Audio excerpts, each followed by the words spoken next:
Anti-BDS laws are meant to censor and control speech, journalist Abby Martin tells Russia Today after suing Georgia government over canceled talk. From 14th of February 2020.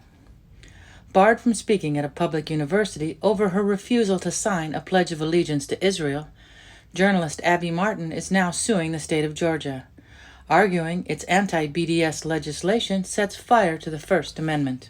Slated to give a keynote talk at a media literacy conference at Georgia Southern University later this month, Martin was asked to sign what amounts to a loyalty oath to the State of Israel, mandated under the 2016 Georgia law barring the government from hiring contractors who boycott Israeli products or associate with the global boycott, divestment, and sanctions BDS movement.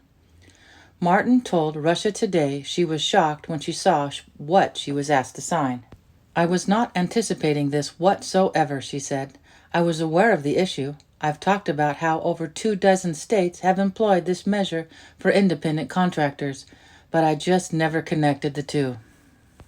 Declining to sign the pledge, explaining that pro-Palestine activism is central to her work, the university swiftly called off Martin's talk. When her colleagues came to her defense, the entire event was shut down, a move she said was emblematic of the state of the academic freedoms in the United States at large, where similar laws have been passed in 28 states. "I think it's really interesting because there's essentially no discussion on left-wing speakers like myself discussing issues like Palestine, which are literally being blocked on the state level," Martin said, calling the censorship a direct violation of the First Amendment. "It's not only about the right to boycott and the right to participate in peaceful political action, it's also about the right to just have free speech, especially on college campuses." With the right of center organizations like American Legislative Exchange Council, ALEC, and the Heritage Foundation pushing free speech acts on college campuses across the country to protect conservative speakers, Martin said the anti-BDS laws are clearly hypocritical, wielded to blot out certain viewpoints and control the public narrative around Israel. "There's stark hypocrisy going on when it really isn't about free speech at all," she said. "When you look at these laws to protect certain kinds of speech and block out other kinds of speech, it's really about what kind of speech you want and what kind of speech you don't want." Cut out of Georgia Southern University solely due to her political views, Martin filed a lawsuit against the state on Monday, insisting her First Amendment rights were being trampled in the decision to cancel her talk.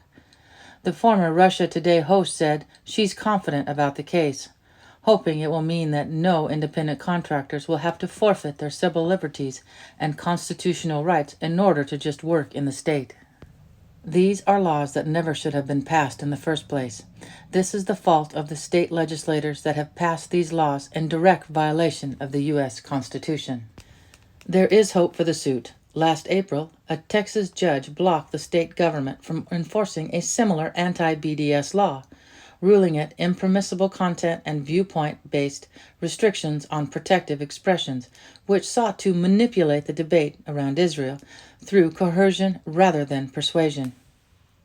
Martin faces an uphill battle, however, with many forces arrayed against her cause, in the U.S. and beyond, with the Israeli Prime Minister's office admitting in a tweet this week that Tel Aviv has promoted anti-BDS laws in most U.S. states. Overturning the legislation could mean competing with a powerful foreign lobby in addition to fighting it out in the courts. Link to the article will be in the description.